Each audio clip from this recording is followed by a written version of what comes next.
الحمد لله نحمده ونستعينه ونستغفره ونؤمن به ونتوكل عليه ونعوذ بالله من شرور أنفسنا وسيئات أعمالنا من يهده الله فلا مضل له ومن يضلله فلا هادي له وأشهد أن لا إله إلا الله وحده لا شريك له وأشهد أن سيدنا محمدا عبده ورسوله صلى الله تعالى عليه وعلى آله وأصحابه أجمعين وسلم تسليما كثيرا كثيرا. د قرآن عظیم شان د ترجمه او تفسیر د مقدمه اړوند د نن پنځم درس دی. په نننی درس کې د اعوذ بالله او بسم الله اړوند ځینې تفصیل کوو، یا څومره چې ضرورت وي په هغه اندازه ځینې بیان کوو. لومړی اعوذ بالله ده او دوم بسم الله ده. دغه اعوذ بالله ویل یا په عموم ډول باندې د اعوذ بالله څخه تعبیر په استعاذه باندې کیږي. استعاذه معنا طلب د پناه یا پناه غوښتل. په دغه اعوذ بالله کې هم د رجیم شیطان څخه پناه غوښتل، یعنی دا اعوذ ز پناه غواړم بالله په لوی رب باندې، په لوی الله باندې پناه غواړم د شیطان رجیم یا د رټل سوي شیطان. نو ځکه ورته استعاذه وایي. استعاذه چې ذکر سي مراد به ځینې څه شي؟ اعوذ بالله. اوس دغه اعوذ بالله ویل دا یو په لمانځه کې دی، یو عام ډول د قرآن عظیم شان مخکې ویل. کله چې څوک قرآن عظیم شان شروع کوي اعوذ بالله به وایي، ځکه رب عز وجل فرمای فاذا قرأت القرآن فاستعذ بالله من الشیطان الرجیم. کله چې ته قرآن تلاوت کوي، ته چې کله قرآن وایه نو اعوذ بالله من الشیطان الرجیم دا ووایه. په دې کې خو شک نسته چې تر قرآن ویلو مخکې اعوذ بالله ویل پکار ده. پر دې د ټولو علماو اتفاق دی. خبره په دې کې ده چې دغه امر د وجوب د پاره دی که د ندب د پاره دی. که د وجوب د پاره سي یعنی دا چې تر قرأت مخکې اعوذ بالله ویل لازم دی، او که د ندب د پاره سي نو بیا دا که څوک وایي ثواب لري، که څوک ونه وایي کومه سزا ور باندې نسته، کوم عذاب ور باندې نسته. نو اوس په دې کې ځینو علماو واجب بللې ده او ځینې مستحب بللې ده او ځینې سنت بللې ده. خو په هر صورت راجح قول دا دی چې تر قرأت مخکې اعوذ بالله ویل واجب نه. د قرآن د آدابو څخه دی، خو که چیرې چا د قرآن یو آیت ووایه او اعوذ بالله ورسره ونه ویل ګناهګار نه، او که چیرې اعوذ بالله ووایي نو هم به یو مستحب عمل پر ځای کړی وي او هم به د قرآن ادب رعایت کړي. ځکه په لمانځه کې لا د امام ابو حنیفه رحمه الله او د امام شافعي رحمهم الله د دواړو له نظره اعوذ بالله ویل واجب نه. که څه هم عطا ابن ابي رباح، ابن سیرین، نخعي په دې کې ځینو کسانو په هر رکعت کې اعوذ بالله ویل، ځکه دا ویل په هر رکعت کې قرأت دی. په اول رکعت کې قرأت سته، په دوم کې مسته، په دریم کې مسته، په څلورم کې مسته. نو په کار دا ده چې په هر رکعت کې قرأت دی، په هر رکعت کې د اعوذ بالله وویل سي. خو د امام ابو حنیفه رحمه الله مبارک رایه دا ده چې په اول رکعت اعوذ بالله ویل کیږي، هغه سنت عمل دی. که چیرې چا ونه ویل لمانځه ته نقصان نه رسیږي. دا د اعوذ بالله حکم او د اعوذ بالله معنا او خپل دا اعوذ بالله دا اوس آیت دی او که د آیت جز. تفسیر قرطبي لیکلی دی وای اجمع العلماء على ان التعوذ ليس من القرآن ولا آیة منه. ټول علماء پر دې اتفاق کړي چې اعوذ بالله خپل د قرآن آیت نه دی او نه د قرآن د آیت جز دی، بلکې دغه مفهوم د اعوذ بالله من الشیطان الرجیم دا د الله د لوري څخه امر کړل سوی یو عمل دی چې مومن مسلمان به ای وایي. دغه د اعوذ بالله من الشیطان الرجیم د دې لفظ دا که څوک استعیذ بالله من الشیطان الرجیم دا وایي هم صحیح دی. خو تفسیر قرطبي لیکلی دی وایي جمهور علما دا وایي چې د اعوذ بالله الفاظ هم دا دي چې دا زموږ او ستاسو په خلو کې مشهور دي. هغه څنګه اعوذ بالله من الشیطان الرجیم دا هغه مشهور معروف الفاظ دي عند الجمهور، او همدا ډول نور الفاظ هم ثابت دي. اعوذ بالله من الشیطان الرجیم یا اعوذ بالله سمیع العلیم من الشیطان الرجیم عبدالله ابن مسعود رضی الله عنه یو ورځ اعوذ بالله وویل، اعوذ بالله سمیع العلیم من الشیطان الرجیم. نبی علیه السلام ورته یا ابن ام عبد، ای د ام عبد زویه، داسې مه وایه چې اعوذ بالله سمیع العلیم. ما ته جبرائیل علیه السلام اعوذ بالله داسې ښوولې ده، اعوذ بالله من الشیطان الرجیم داسې راته ښوولې ده. نو که چیرې تا اعوذ بالله ویل نو داسې یې وایه اعوذ بالله من الشیطان الرجیم. دا د الفاظو اړوند خبره. او د اعوذ بالله د فضائلو اړوند هم ښه ډېر روایات راغلي. یو روایت کې راغلی دی چې بخاري او مسلم دواړو نقل کړی دی. روایت کوونکی عثمان بن ابي العاص تی مبارک فرمای، وایي زه رسول اکرم صلی الله علیه وسلم ته راغلم او نبی علیه السلام ته مې وویله چې یا رسول الله، زه چې کله لمونځ کوم شیطان ډېرې وسوسې رااچي، او کله چې قرأت وایم پر ما باندې پوشک د ګلوي راولي راسه ورکي، ما ته څه کول پکار دي؟ وایي نبی علیه السلام راته وفرمایل چې دغه د لمانځه په وخت کې چې کله چاته وسوسه ور اچوي، یا دغه د لمانځه په وخت کې چې د سړي سره رکعتونه یا قرأت ورکوي، دا یو شیطان دی، د دې شیطان نوم خنزب دی، خنزب. او هر کله چې تا دا محسوسه کړل نو یو اعوذ بالله ووایه او بل پر چپه طرف باندې 3 ځلې توکه. دا اعوذ بالله چې دی وویل دا خنزب شیطان بیا تا ته نشي راتللی. او دا عمل هم نبی علیه السلام ورسره زیات کړي چې 3 ځلې پر رسته طرف بر. دا د اعوذ بالله فضیلت. نو ښه خبره دا د هر کله که شیطان سړي ته وسوسې ور اچولې څه به کوي؟ اعوذ بالله به وایي. دا نبی علیه السلام یو ښه نسخه ښوولې ده، شیطان رټل کېږي ځي. بل روایت ابو داود را نقل کړی دی او روایت کوونکی حضرت عبدالله ابن عمر رضی الله عنهما دی مبارک فرمای، وایي د پیغمبر صلی الله علیه وسلم مبارک عادت داو، کله به د شپې سفر کاوه، سفر به یې کاوه ور باندې شپه بسمه، نو شپه چې به یې پر کم ځای باندې کول هلته به اعوذ بالله وویل. البته د اعوذ بالله الفاظ به یې بیل وه او څه شیان به نبي علیه السلام پکښې داخل کړل. هغه به داسې وه، نبي علیه السلام چې پر کم ځای د شپې سفر کاوی او هلته به یې شپه تېرول نو داسې به یې ویل، یا ارضی ربی وربک الله اعوذ بالله من شرک ومن شر ما خلق فيك ومن شر ما يدب عليك ومن أسد وأسود ومن الحية والعقرب ومن ساكن البلد ووالد وما ولد. دا اعوذ بالله الفاظ دي مگر یو څه بدل دي. که چیرې د سړي شپه سي پر لارې په یو دښت کې پرې اوږده لار باندې او غواړي چې په هغه ځای کې مار، لړم، لیوه، پیری ونه چیچي، غل، غدی، نور افات بلیات دا ونه ویني، نو دغه اعوذ بالله الفاظ چې هم دعا ده، اعوذ بالله خپله یوه دعا ده د الله څخه پناه غوښتل دي. د اعوذ بالله الفاظ چې نبي علیه السلام دغسې ویلي دي دغه الفاظ دې ووایي، ځکه هره منطقه جلا افات لري، جلا بلیات لري. نو چې ته یو نابلده منطقه کې دې شپه سي هلته به دغه دعا وایه، دغه اعوذ بالله به وایه. د دې اعوذ بالله ترجمه داسې ده، نبي علیه السلام به مځکې ته خطاب وکړي، مځکې ته به یې ویل اعوذ بالله من شرک، زه په خپل رب پناه غواړم ځکې ستا له شره، او ومن شر ما خلق فیک، او هر هغه شر چې په تا کې پیدا سوی دی د هغه څخه په خپل رب باندې پناه غواړم. که غل دی، که غدوی دی، که پیری دی، که بلا او افت په تا کې سته، د هغو ټولو څه پناه په خپل رب غواړم. او بیا به ویل ومن شر ما يدب علیک ومن اسد و اسود، زه هر هغه شر چې په تا کې حرکت کوي، هغه که خزنده دی، که د حشراتو څخه څه شی دی، د هغه څه پناه غواړم په خپل رب باندې. د مار څخه پناه غواړم، د لړم څه پناه غواړم، د زمري څه پناه غواړم چې مځکې پر تا باندې سته. او هر هغه اوسېدونکي د دې ښار چې هغه غواړي ما ته ضرر ورسوي او مځکې پر تا اوسي، هغه چې دغه شر رسونکی زیږولی دی یا دی ځینې زیږي، د هغو ټولو څه پناه غواړم په خپل رب باندې. دا د اعوذ بالله فضیلت دی. البته الفاظ یې بیل دي. نو په دغه شپه باندې بیا ته په امن یې، نه بیا غل تا ته تاوان رسولی شي، نه پیری، نه بلا، نه افت، نه مار، نه لړم، نه نور حشرات، داسې زهرجن او مضر حشرات سته چې انسان وخوري ځای پر ځای یې وشني.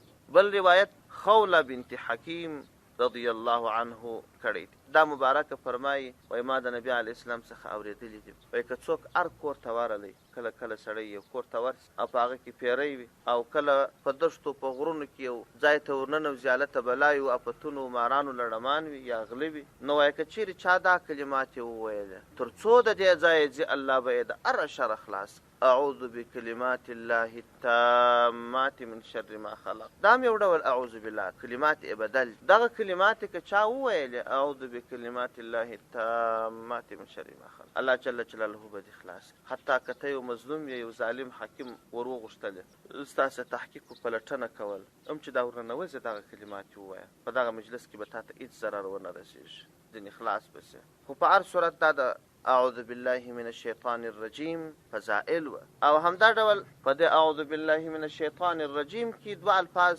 دوې کلمې نورې تېرې سوي دي یو شیطان دی یو رجیم دی شیطان څه ته وایي رجیم څه ته وایي شیطان د شطن څخه اخیستل سوی دی شطن دا لرېوالي ته ویل کېږي شطن ای بعد شطنت ای بعدت داره لرېوالي ته ویل کېږي نو دا چې شیطان د الله د رحمت څخه لیرې دی او یا یو انسان د حقیقت څخه لیرې کوي په دې وجه باندې د شیطان ته شیطان ویل کېږي که چیرې ته پر خپله لار باندې حق ته روان یې او شیطان راسي ستا سره ملګری سي نو تا د حق څخه لیرې کوي پر چپه لار دې بیایي صحیح لار در باندې پرېږدي نو دا چې شیطان لیرې کوونکی دی ځکه ورته شیطان وایي او د تفسیر قرطبي لیکلي وایي هر هغه څوک که انسان وي که پیری وي چې ته یې د حق لرې کولې ناروا لوري ته نږدې کولې نو ته پوه سه چې دا شیطان دی ځکه شیطان خو یو جني دی یو انسي دی په سورة الناس کې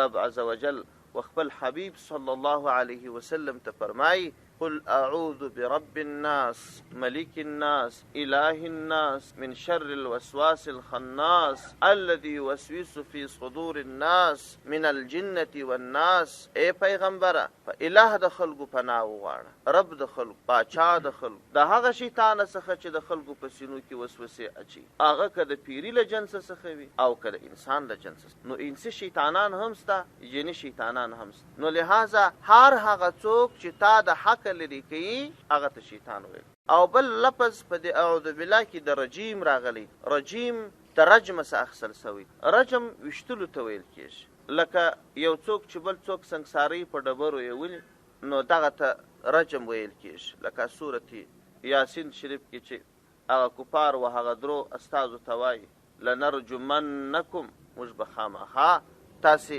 سنګسار کو یعنی دا چې په ډبرو باندې مو او همدا ډول د نوح علیه السلام قوم و نوح علیه السلام ته وایي لئن لم تنتهي یا نوح لتکونن من المرجومین که ته د دې خپله کاره منه نسې موږ به دې په ډبرو سنګسار یا د ابراهیم علیه السلام پلار و ابراهیم علیه السلام ته وایي لئن لم تنتهي لارجمنکه ته د دې خپله دعوته منه نسې زه به خامخا تا په ډبرو سنګسار دغه په ډبرو سنګسارول دې ته رجم ویل کېږي او دلته شیطان ترجیم ویل سوی دی رټل سوی لکه یو څوک چې په ډبرو سنګسار سي ژوند ځینې واخیستل سي دی هم د الله د رحمت څخه داسې خالی لا سوی ناهیله سوی رټل سوی په بېعزتۍ شړل سوی دی یو سړی چې دومرې بد عمل وکړي چې خپل قوم ته دومرې بد وي چې په ډبرو یې وولي ژوند ځینې واخلي نو خو نه د ده پر بدن باندې کالي پاتېږي نه ژوند ورته پاتېږي نه عزت ورته پاتېږي نه هوسایي ورته پاتېږي هېڅ نه ورته پاتېږي شیطان هم داسې دی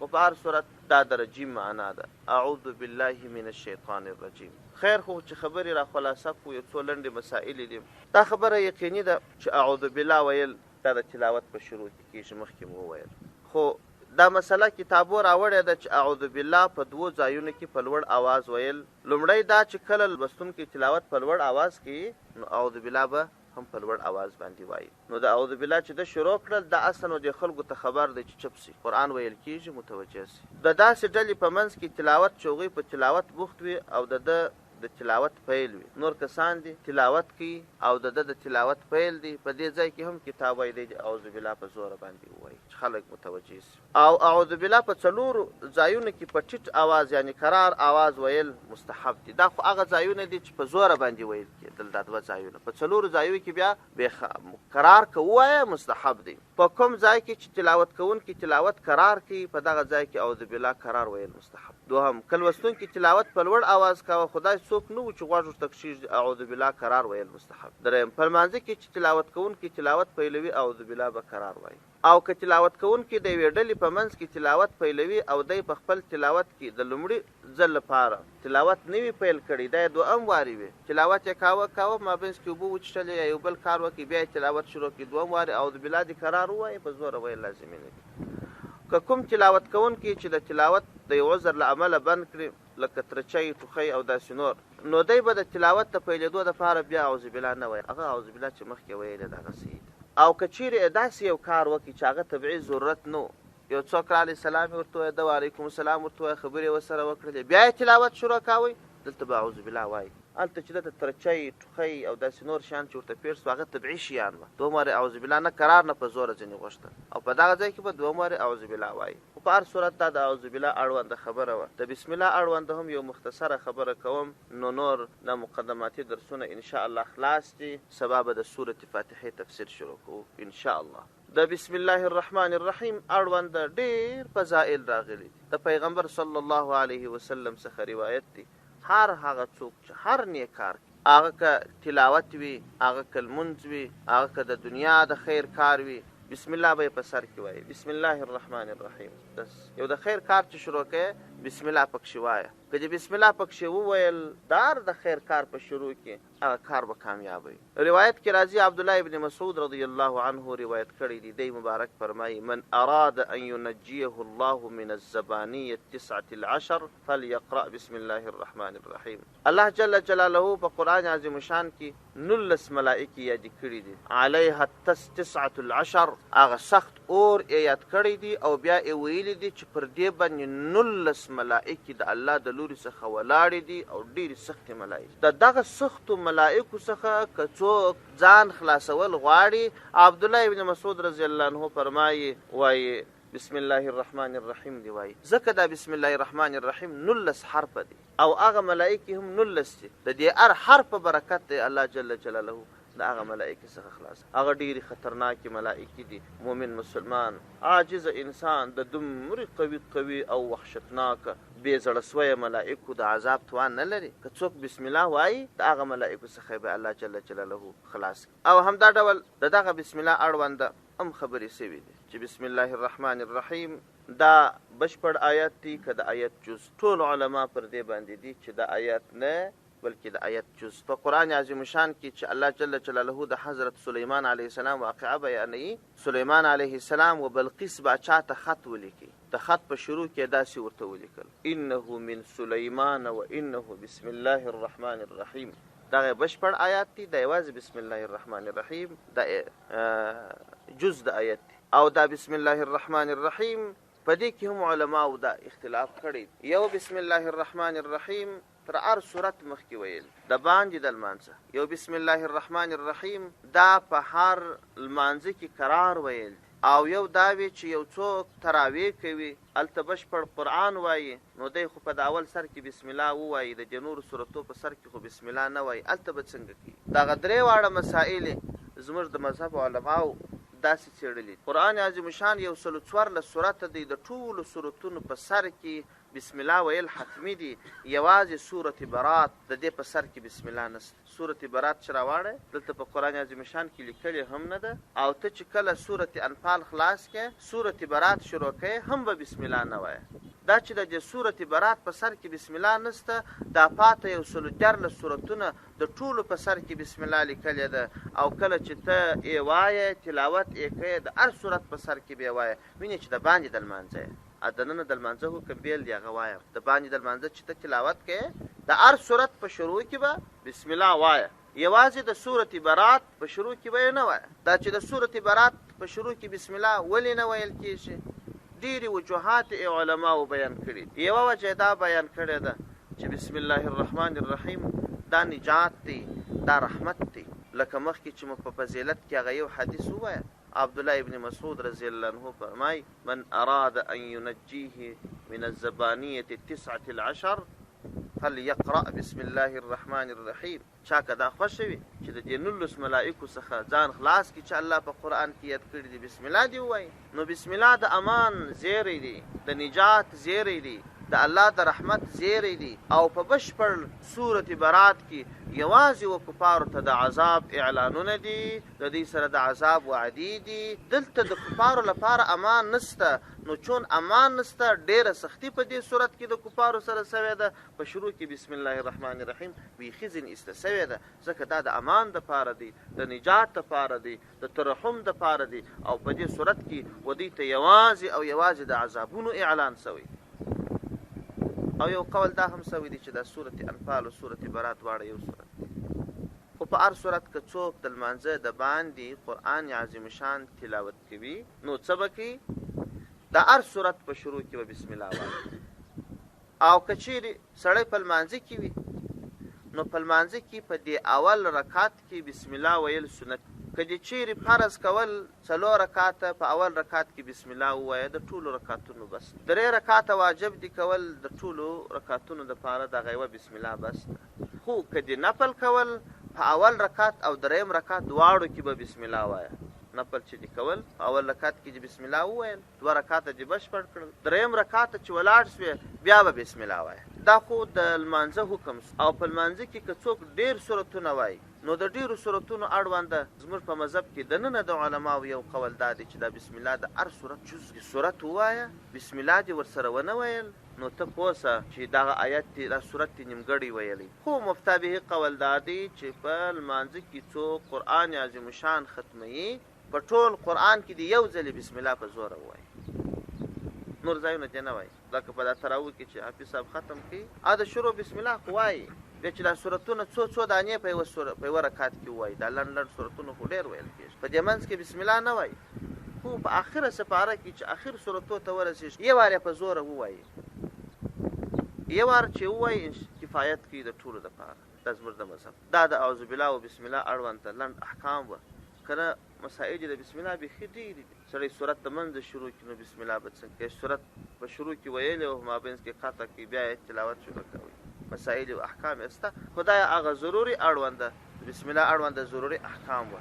الله دې موږ ته توفیق رانه. سبحان ربک رب العزة عما یصفون وسلام علی المرسلین والحمد لله رب العالمین.